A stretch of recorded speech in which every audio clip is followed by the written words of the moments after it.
Hello guys, in this video ay ituturo ko sa inyo kung paano nga ba tayo magbayad ng ating insurance sa AXA gamit ang GCash mobile app. Okay, so first step na gagawin natin guys ay pumunta sa Play Store or App Store para i-update yung GCash application natin. So bakit nga ba kailangan natin i-update yung GCash application natin? Ito ay para hindi tayo maka-encounter ng kahit anong mga glitch or mga problema sa pag-transact natin gamit itong GCash app. Kasi alam naman natin dito sa GCash app, involved yung pera dito, kaya dapat secure yung maging transaction natin lahat dahil baka bigla na lang nawala, no? Dahil sa mga maling-maling or nagkaka-error dahil hindi updated yung apps natin. So making sure na updated yung apps natin.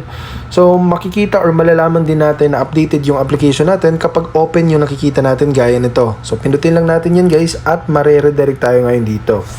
So pindutin lang natin tong bills katabi ng transfer. Tapos dito sa insurance, sa baba naman ng telecoms. Ayan guys, insurance. Tapos piliin natin tong AXA Phil. Okay, ito yung AXA Philippines. So select natin yan guys. Yung posting period dito sa AXA Philippines ay next business day. Okay, so lagay tayo dito ng 1,000 pesos or halimbawa 10,000 pesos guys. Tapos lagay nyo dito yung policy number ng or kumbaga parang contract.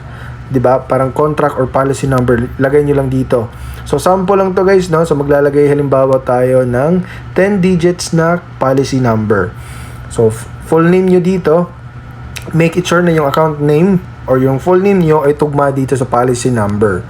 Tapos dito naman sa email guys, optional lang naman to, pero maglagay din kayo ng email para makatanggap kayo ng copy ng transaction na to.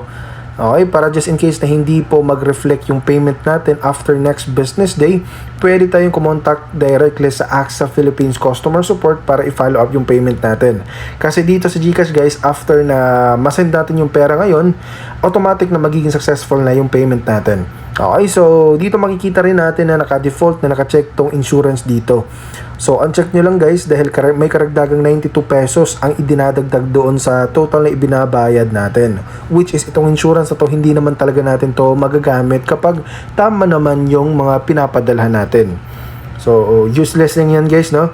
So pindutin lang natin tong next, tapos pa-double check ng account name, yung policy number, tsaka yung amount.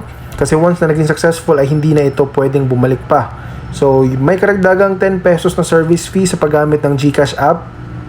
Tapos pag okay na guys, pindutin mo lang yung confirm dito sa taas at automatic na magiging successful na yung payment natin dito sa GCash. So maghihintay na lang tayo from 1 to 2 days bago mag-reflect yung yung payment doon sa AXA, doon sa insurance natin.